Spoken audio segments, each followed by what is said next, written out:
ẹ̀yin tèmi ẹ bá ká lọ bá ṣe ṣe ẹja àrọ̀ pepper soup, catfish pepper soup. So bíbá à ń yọ ìdẹ̀tí inú ẹja yẹn àti ń fọ ẹja ẹ rí i pé ẹja yìí ti mọ ṣé ẹ rí inú ẹ ó ti mọ bọ eléyìí kò ń ṣòwò ló ti mọ tán a tún need láti fi nǹkan míì fọ omi gbígbóná la gbé kaná yìí tá a fẹ́ fi fọ àti da ìsebẹ̀ sínú ẹ̀ àwa ní ká bu omi gbígbóná yẹn sí ṣé ẹ rí a máa tún ṣètò fọ again ó gbọ́dọ̀ mọ́ tónítóní ẹ rí pé àwọ̀ yẹn ń ṣí so ó máa ṣí ẹ máa rí pé ó mọ́ tónítóní ìmọ́tótó ló lè ṣẹ́gun àrùn gbogbo so a need láti ṣe gbogbo nǹkan wa ní ìmọ́tótó ẹ wò ó nà ẹ rí pé kò yọ̀ mọ́ ẹ mọ̀ pé ìjà ọ̀rọ̀ máa ń yọ̀ ẹ rí kò yọ̀ ṣe rí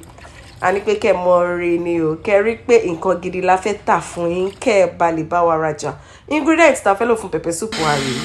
a ti ń lọ ata ẹ̀ ṣe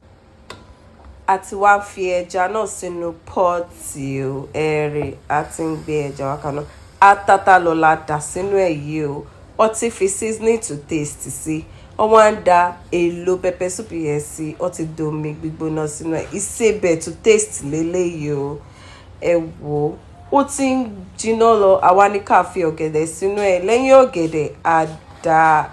efirin sínú ẹ efirin yẹn ló wà nù ẹ oúnjẹ wa ti wá rẹ́dì báyìí ẹ lọ gbé abọ́ yín wá kẹ́ wá gba títí yín o àwa serve pẹ̀lú ìrẹsì. So ẹ jọ̀ọ́ patronize wa o Flawless Pepper Soup Up is here to give you the best. Patronize us. God bless you all. Bye bye.